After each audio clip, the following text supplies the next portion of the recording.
Welcome to the People of AI podcast, showcasing inspiring people with interesting stories in the field of artificial intelligence.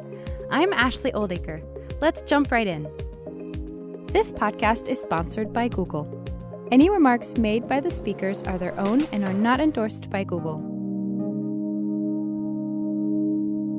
Hi, it's Ashley here. Hi everyone, it's Gus. Gus, I'm super excited to introduce our guest today, Crispin Velez. Yes, let's do it. Crispin Velez is a leader focused on digital transformation, an avid techie, and believer in AI for good. He is an engineer by training and throughout his career consulted across multiple industries like finance, telco, energy, retail, and healthcare. He is an architect of hybrid infrastructure in the cloud and has over 12 years of implementation experience across app dev, microservices, analytics, and end-to-end AI and machine learning. Currently, Crispin is an AI architect at Google Cloud and is revolutionizing the financial sector by building enterprise-ready ML AI solutions. A few examples include developing the Generative AI Capital Research Assistant and the Generative AI Corporate Banking Assistant. In addition, Crispin is also the leader of the TensorFlow community in Colombia and member of a Google Startups initiative across Latin America and a Endeavor mentor for startups in Colombia. Welcome, Crispin. Hey, Ashley. Thank you. Thank you very much for the invitation. Happy to be here. Hi, Gus, as well. Can you tell us a little bit about yourself, a little bit about your story, how you got here? Yeah, for sure. I studied electronics engineering in Bogota, Colombia. And I think I've always been tinkering with stuff and breaking up things and finding the way they basically work internally and then remaking them up so they would work how I wanted. So I think overall how I've maybe gone through my studies and learning throughout the course of my career has always been focused on that premise, right? To break down big problems into small problems, understand them, and then kind of rebuild and fix things. And from there, I actually started in the oil and gas mining industries and then moved quickly to, tech and fintech. And well, understanding that technology is definitely one of the biggest tools that we have today to basically change lives and change the environment that we're operating on today, right? So I ended up mainly focusing on ML AI because I was just fascinated, by the machines, the robotics of it, how they operated. And that's why I studied electronic engineering. And then obviously I was still missing on how to make those machines intelligent, right? How to make those machines be able and capable to reason, if you will. So that's kind of why I always had in my mind and my objective, I had to work on artificial intelligence. And funny enough, like 5 years ago, it was just, a dream. Maybe more, 8 years ago, 10 years ago, it was a dream. So working on ML AI right now is pretty fulfilling, to be honest. What was the draw to making machines intelligent specifically? I think that's a great question. To be honest, when you think about human beings, obviously I was too young to think about this, but now in retrospective, I think at that time it was just the fascination of, creating something that could match your own capabilities and maybe building a soccer team, right? Something like that was made out of robots, or fascination with the RC, the radio-controlled vehicles was something that just simply impressed me a lot, as well as, for example, when I saw those robot arms with 6 degrees of motion, it was just amazing how you would program, the rules and how they would basically operate. I think that ultimately, to a kid at that point, or my young self, it was magic. It was just something that I couldn't necessarily comprehend, but that just seemed like very, very cool to build and very interesting to build. I think it was really aligned to robots. I've been always fascinated by robots and how robots could help you out around the house, and maybe, by Century Man or the Jetsons even. When I was a kid, it was probably one of the series I really, really enjoyed. And you remember all of these trinkets that they had, and and all of these robots kind of helping out and enhancing people's lives.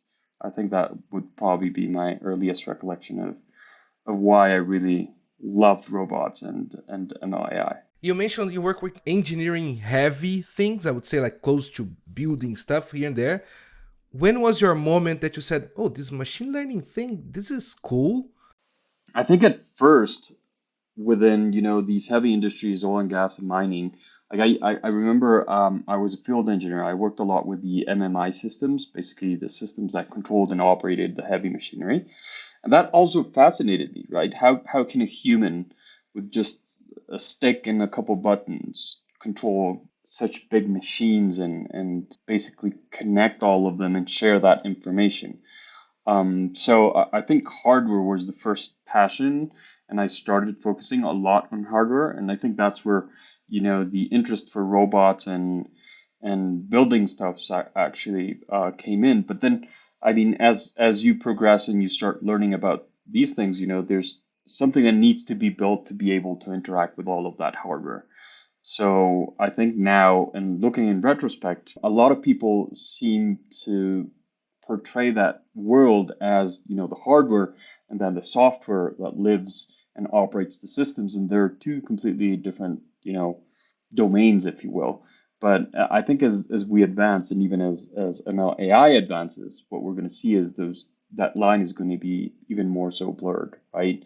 With IoT and Internet of Things and all of these robots that are coming out. I think it's very interesting to see how that merge between the software domain and the hardware domain, that line keeps being blurred out and becoming more and more so integrated to kind of build these more complex systems and more intelligent systems that at the end are capable to actually interact with our physical world. Well, you were at really the perfect moment in history because, as you said, with the evolution of artificial intelligence and with the subset machine learning, we talk about the ML stack, and there's a lot of discussion around training the models on hardware, from the GPUs to the TPUs, and that being a really essential component of training your models.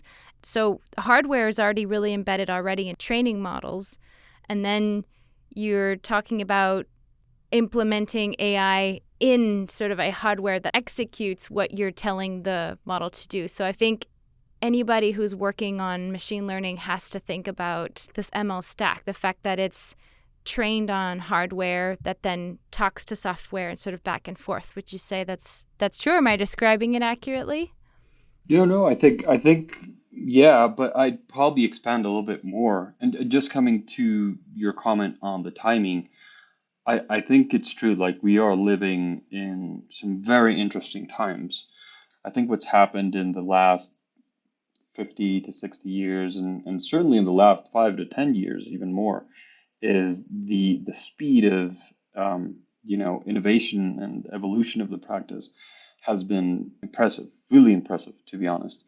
There's been a lot of new development with regards to both the hardware as well as the algorithms and the software that can operate on top of that hardware.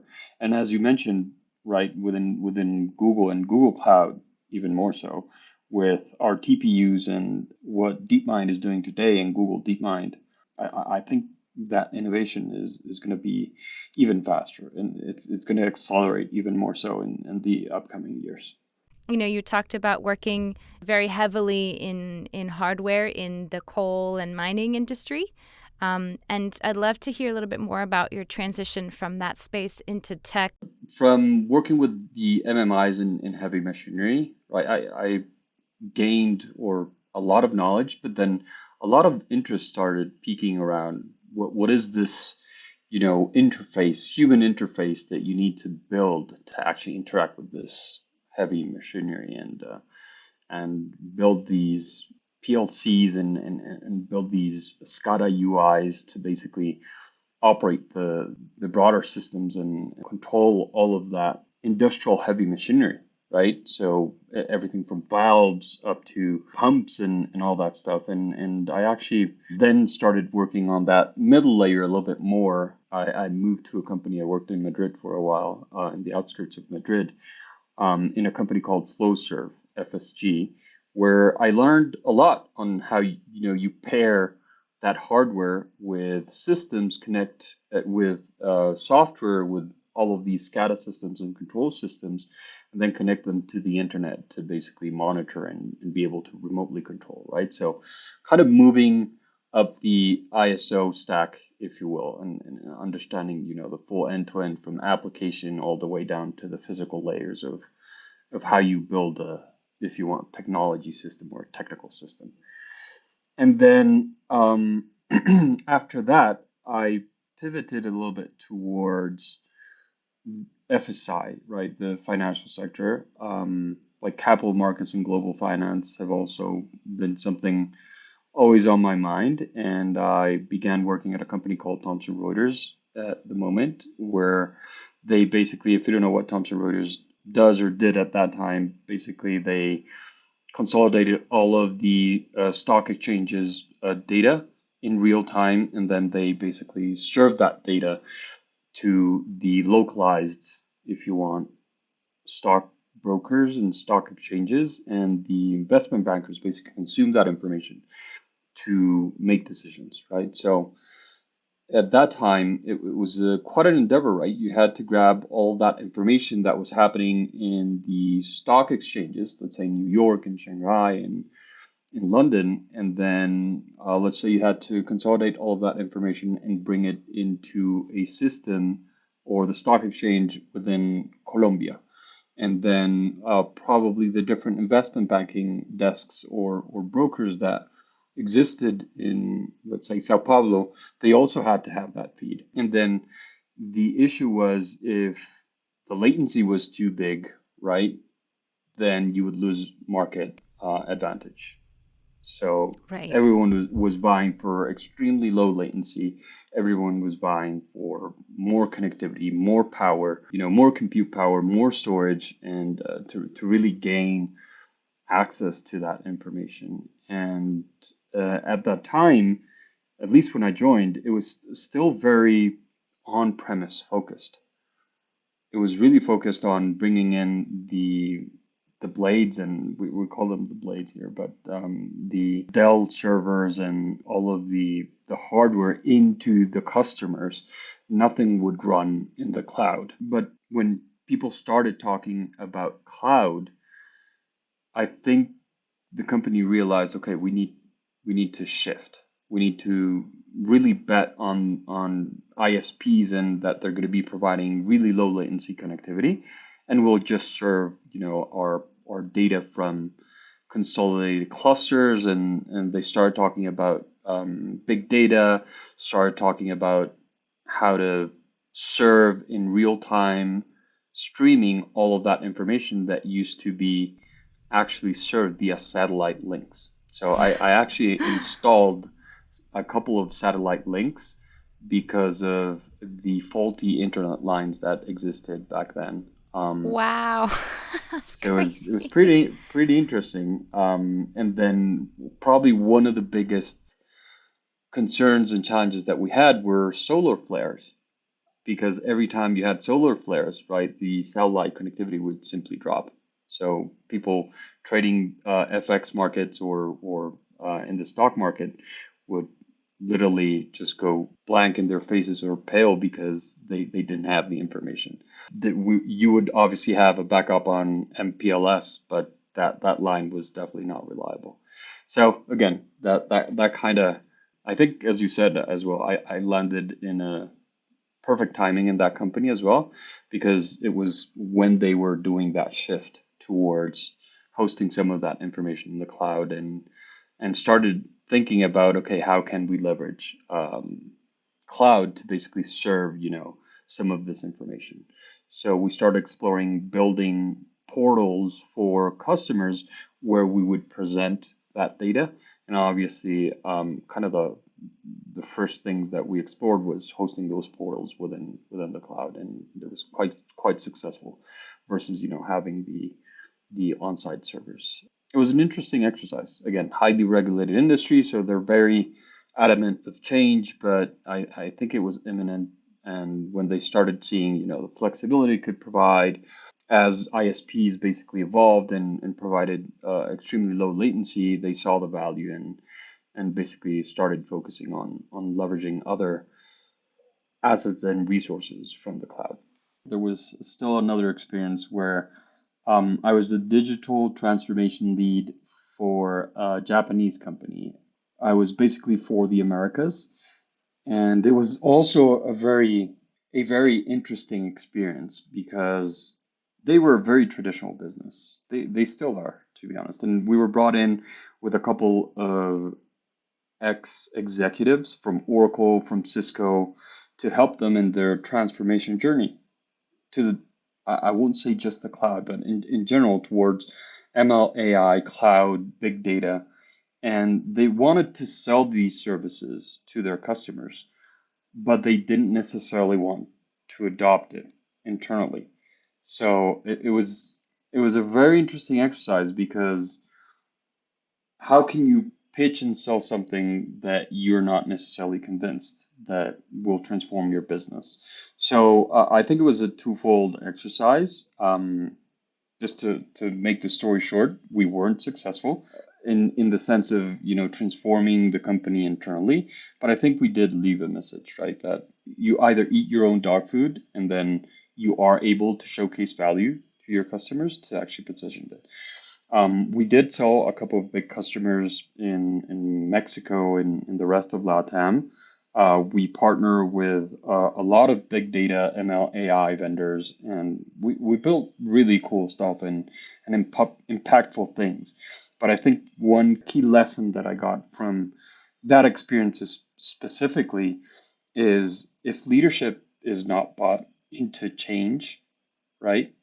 Then it doesn't matter if the middle managers, the line managers, the field is convinced that that's the way you need to transform. And I think when it comes back to cloud, again, looking in retrospect, if your leadership isn't bought into basically moving into the cloud and the value of cloud, understands what the value of the cloud, ML, AI, big data, or whatever technology you're adopting, if it's not a top-down and bottom-up endeavor that you're taking and the value is not realized, you will not be successful as a company adopting that approach, to be honest. And I think that was kind of the key lessons I got from that company as well. And I really enjoyed the experience. I think between Thomson Reuters and that experience as well, I started deep diving into cloud. Cloud was really new at that time, even more so machine learning and AI. And we actually deployed IBM Watson's data cap and FileNet solutions. So that was probably my first steps into natural language processing within the ML AI realm. And I think that's where I got hooked. That's kind of where it clicked in my head. Okay, this is how you make both things click, right? From the hardware side together with the software layer and the software domain, and just putting both things together seemed extremely valuable to me. And then the opportunity in Google actually came up. There was a friend that was already working at Google and said, "Hey, we've got an opening. We're hiring at Google. Would you be interested?" And I'm like, what do you think? I mean, it's Google, right? So jumped onto the opportunity, and here I am. Fast forward 5 years afterwards, and I am really enjoying what we're doing. And I think it is a really impressive time to be at Google. There's a lot of transformation happening at Google as well. So looking forward to the following years as well. Oh, that's perfect. I like your story. I also worked in the financial system for 14 years. So I understand when things don't move and when you have to make investments.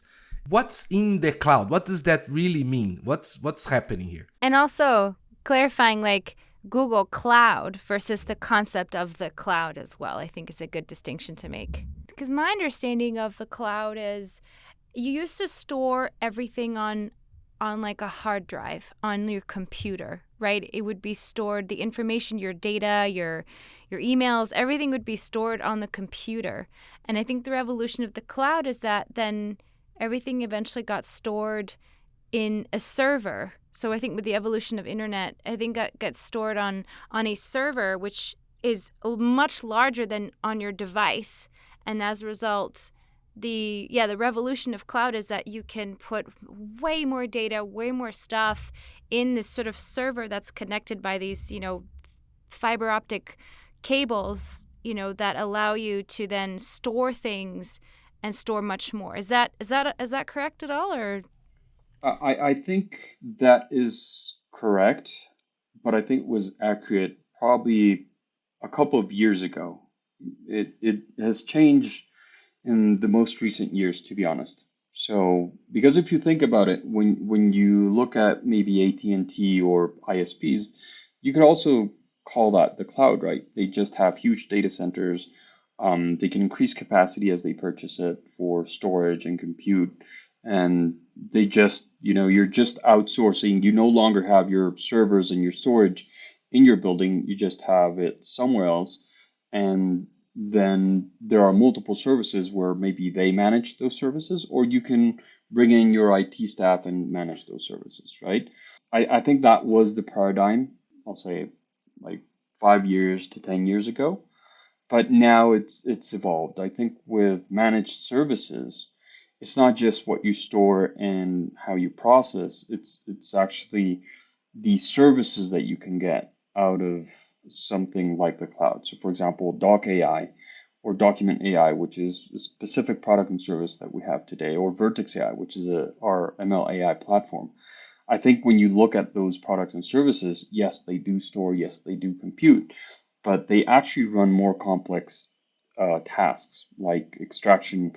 They do entity extraction, they run OCR, they run really complex workflows that before in a traditional cloud where you would just, store data and run compute, you would probably have to purchase a license for an ECM product, for example, and install it, or purchase a license for a ML AI platform and install it on top, and add the operational overhead of bringing in the staff to basically manage it.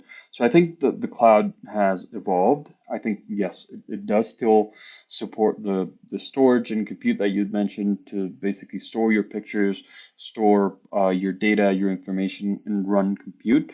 But I think it is evolving to actually provide even more value and moving towards these high value products and services that customers can actually, embed into their business value chain. And I think one key thing to keep in mind here is when you look at our customers or industries as a whole, there's been a transformation within those companies as well happening. They used to see IT as a support entity, a support organization. They could probably outsource it. Yeah, somebody else handles it. Doesn't matter. We just need things to run reliably, right? SysOps. And then once you started seeing that, let's go back to financial services, right? When you started seeing, okay, all of this technology, these applications that we're building need to run on that IT that we're outsourcing, and they're really becoming part of our core business, right? How, if we're a bank, how can I do my credit analysis? How can I do my next best offer for my customer? How can I do customer 360, right? That is at the core of the business for a bank. And that then ties very tightly into hardware, which is what we were talking about previously. So you've seen a shift in, again, not only highly regulated. I think I bring up highly regulated because it's one of the most challenging industries, but you can see how other industries as well, they're basically moving towards a operating model where IT systems are becoming part and are being embedded into their value chain. So they're no longer, that third party, or they're no longer that platform that or operation that we can outsource. They're basically becoming part of the business and the strategy. Love what you said. Now there's this change of this is the value, right? The value is when you get better at doing the technical part. This is the additional value that nobody else has. And if you're sending this to another place that's outside of your company, that's weird, right? So that's people, I understand it. So I love what you said, because I think exactly the same. I guess one change of my life was like, I really want to work where technology is the thing, not a thing, right? And that's exactly what you said. And bringing, I guess that makes all the sense in the world. And thank you for that. Yeah, and I think there was a second part on Ashley's question. So that's why cloud, right? And then why Google Cloud, which is a very interesting question as well. So at a point in time, I had the chance to actually work with AWS. I got certified as an architect, and I really got the sense of what the AWS platform looked like. And then obviously I then upskilled on Google Cloud once I joined. And I think, to be honest, and obviously, I mean, this is a completely biased answer. I work at Google Cloud, but I think our platform is at the networking layer, the software defined network that we basically have built is uncomparable. And I think it comes down to our core business as well, right? On the ad side and YouTube side, right? We've built a very robust infrastructure that can also be leveraged by Google Cloud. And then I think the second thing is we not only have developers in mind, we also have the business users in mind. So it's amazing when you look at the platform as a whole, like not only Google Cloud, but Vertex AI, we cater to a spectrum of users. So from researchers and developers, they can use our platforms, they can use our tools, but all the way out to the other spectrum where there are line of business users that maybe want something a little bit easier to start off with, get an application or a use case up and running. We also provide those types of services and products, and everything is offered via API endpoints. And I think when you're probably a digital native, and I think that's why digital natives really like Google Cloud, you maybe don't want the full menu, but you want the best things on the menu. And that architecture that we built as a whole for Google Cloud makes a lot of sense. That's great. You mentioned Vertex AI. So what is Vertex AI? So we can start, right? So I am the global Vertex AI lead for our global incubation services. I live under the Google Cloud Consulting team, specifically GSD. I think that is quite a mouthful, but overall, and just to summarize, we are the team that makes things happen for our customers, enabling them within our platform, helping them build on top of Google Cloud and accelerate their adoption of Google Cloud. My domain or my purview is mainly focused on Vertex AI and our AI platform. I think with regards to Vertex AI, it might be best if we start with understanding how you build ML AI, right? And kind of that spectrum that I talked about. So if you start on one side of the spectrum, you're maybe a researcher, machine learning engineer, or data scientist. What you want to do is find a tool and a platform that helps you iterate quickly, connect to your data sources quickly, run your exploratory data analysis, go through feature engineering, iterate on the different frameworks and model architectures that you might want to explore, that can support, the existing frameworks from PyTorch, TensorFlow, Scikit-learn, XGBoost. And depending on the use case and the problem that you're trying to solve, provide, a platform where you can actually take a look at your experiments, take a look at your history and improvement on the specific models, where you can basically evaluate the results from each of those experiments and iterations that you're running. And then obviously going beyond that experimentation exercise, you also want to move your models and your ML AI solution into production, right? With all of the guardrails that need to be put into place, with all of the guardrails that an enterprise would require to get into a UAT and production environment. It's just like responsible AI metrics and things like that too, right?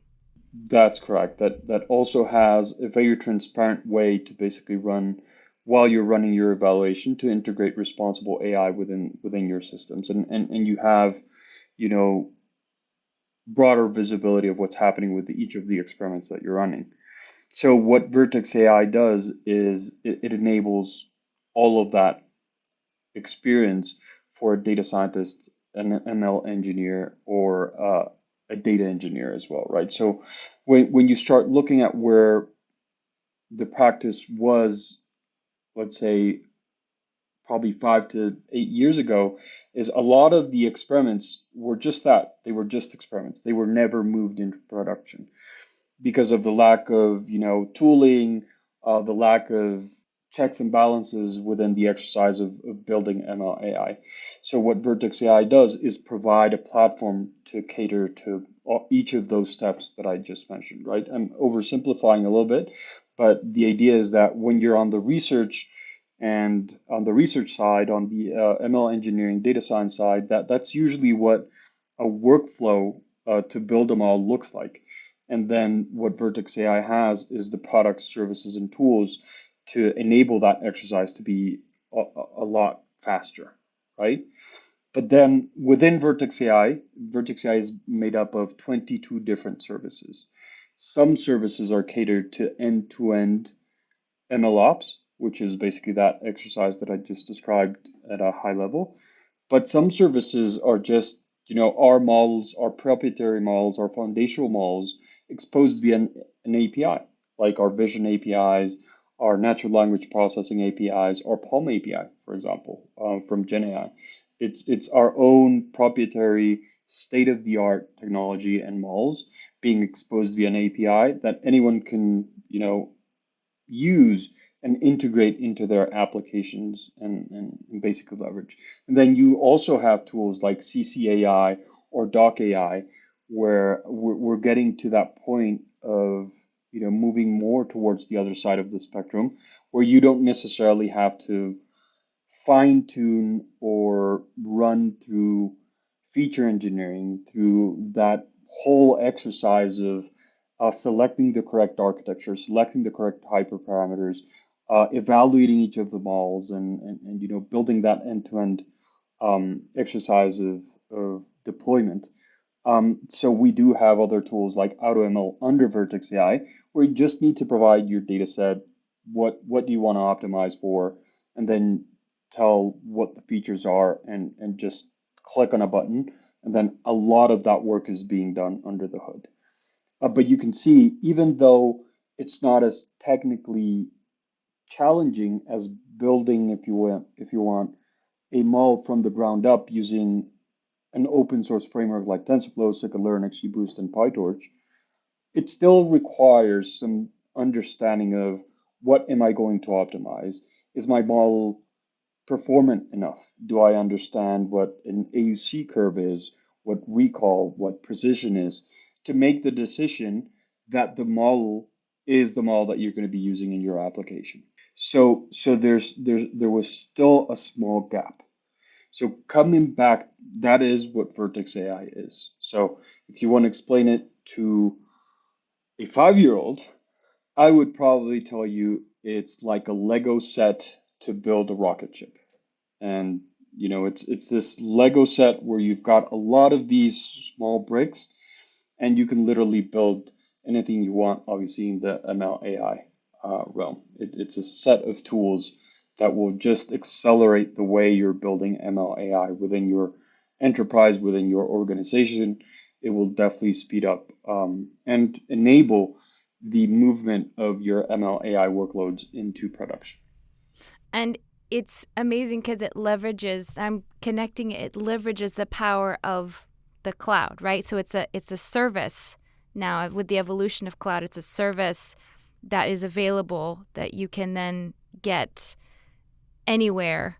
And for me, like it's all making sense. Like the evolution, like this would not have been possible without the revolution and evolution of cloud and being able to put services on the cloud and then being able to access them. So I don't think ML AI as a practice would be where it is without the growth and the acceleration of the cloud. The cloud has definitely unlocked a lot of the adoption that's currently happening around ML AI, and more so around Gen AI. And you've been working with AI for a while, right? And last year, the world turned upside down. Everything changed. And I have a couple of questions and I'd love to understand your perspective on Gen AI and how it works. But first, what was the moment that you noticed like, oh, this is different. Something changed here.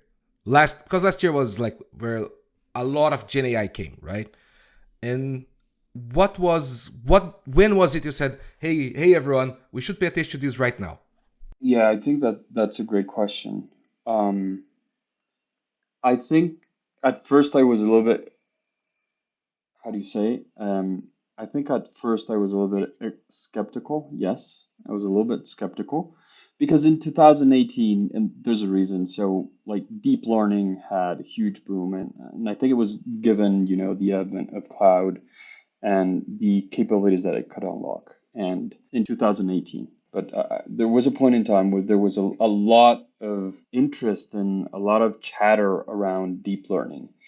And I think with regards to deep learning, a lot of people thought that it would solve all of the problems. It would solve all of the existing problems. So, for example, for time series, yes, let's do LSTMs and use deep learning and it'll solve it. It'll be performant. And lo and behold, 3 years later, the traditional approaches like ARIMAs, SARIMAs, or LGBMs and some of the more traditional approaches are still more highly performant than deep learning. However, in other domains like vision, language, it did transform quite a bit. So when everyone was talking about Gen AI, I was like, okay, here we go again. We just got to find, the signal in between all of this noise to really understand where the value is. But one key thing that was different from that experience was that with deep learning, you didn't put deep learning in front of the world, right? In front of millions of users. Deep learning was just locked in a very specific population of people who knew how to use the tools and who knew how to build the models and leverage the technology.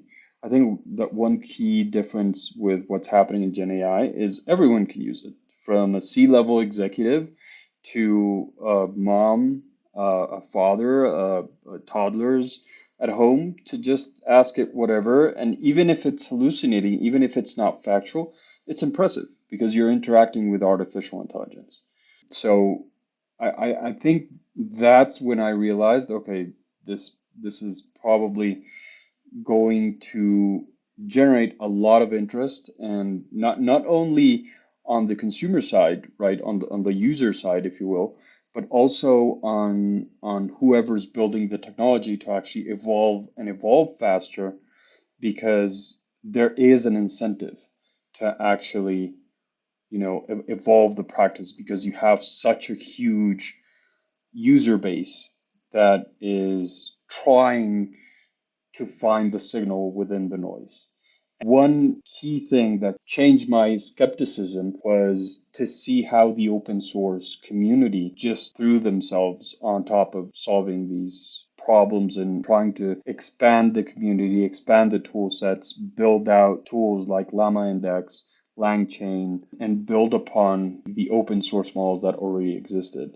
So, like 2 or 3 weeks, there were two models, Llama 2, Eidoboros, and Guanaco models. Today, like across multiple benchmarks, they are way superior than GPT.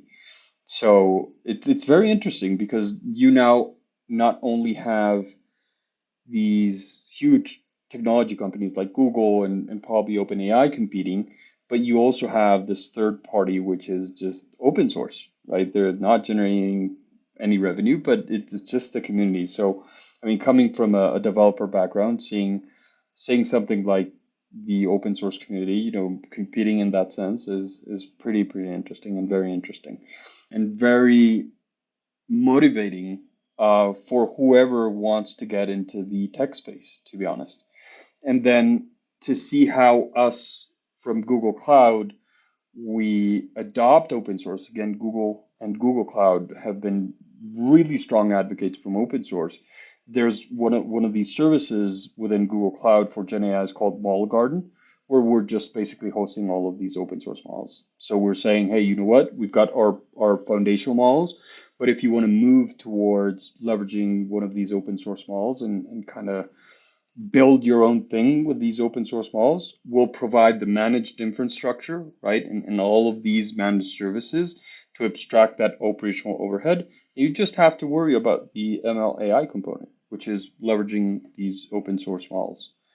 So it's been pretty interesting. But coming back to your question, just to answer it succinctly, I think when I saw the interest from the open source community and how fast they were iterating, how fast they were churning out tools and new versions of the models, is when I saw, okay, they're doing this because there's a strong demand on the user side.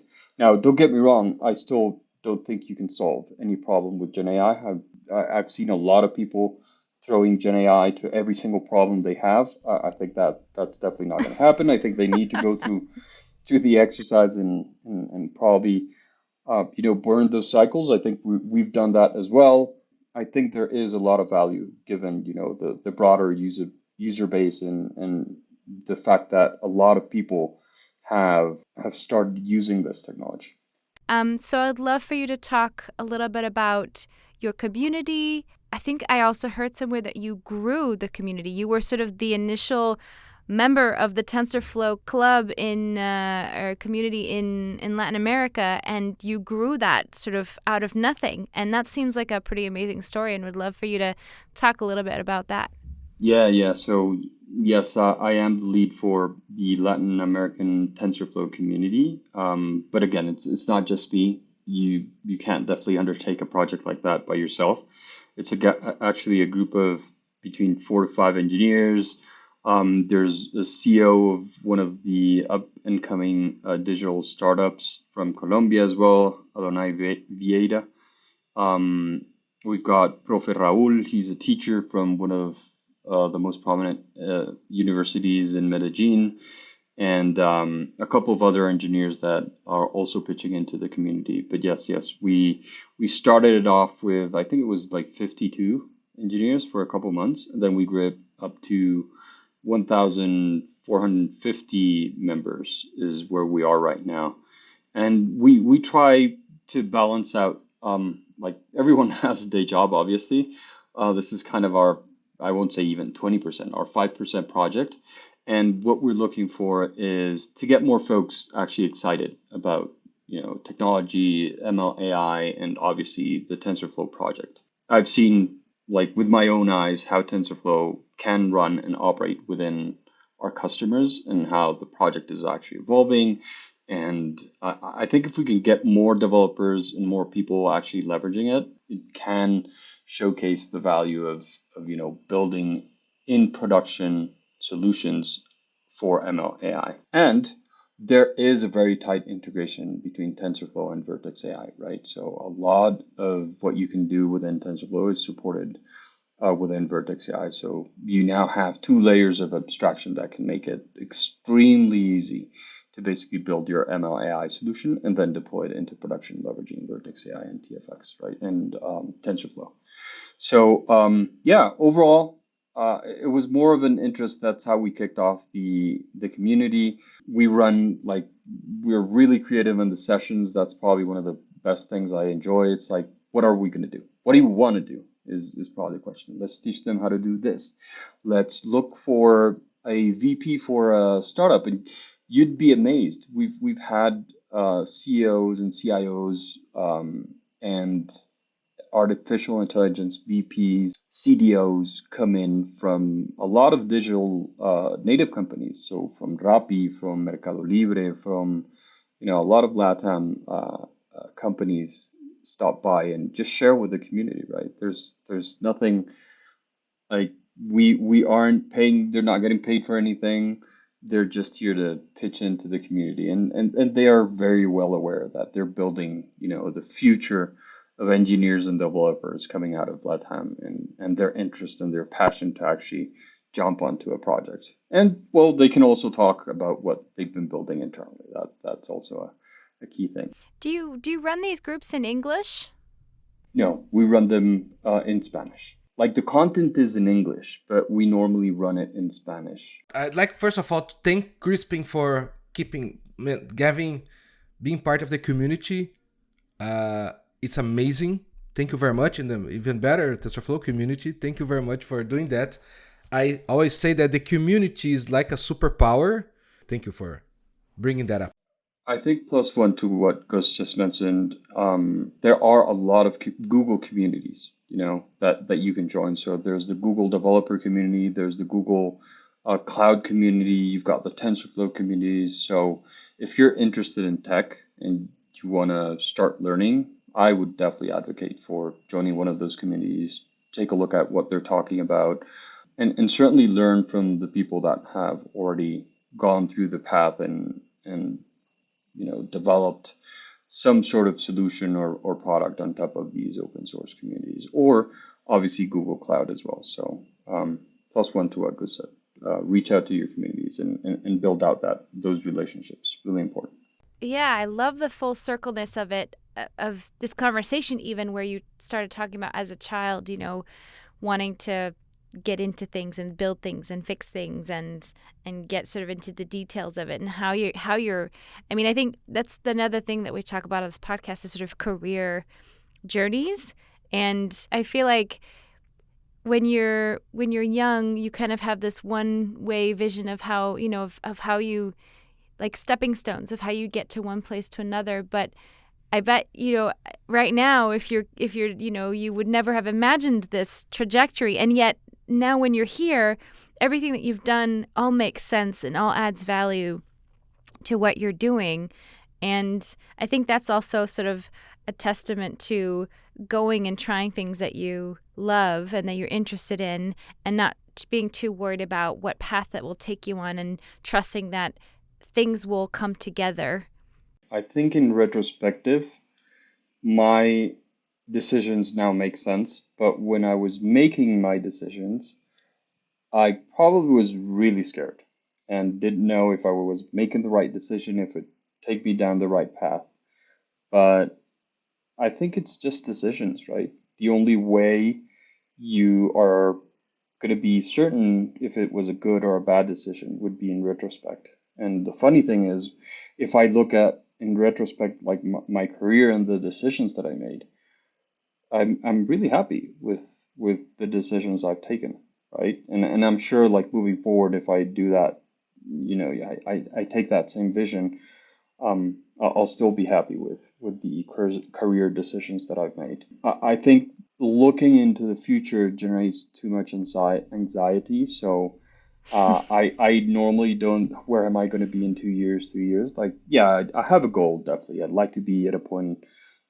I'd like to be here. I'd like to do this. I'd like to keep building, or I'd like to work with NASA or with the Frontier Development Lab, which is one of the things, that 20%, that 5% that I'm currently doing is working with a Frontier Development Lab in NASA. One of the Octo members actually opened up the door for that.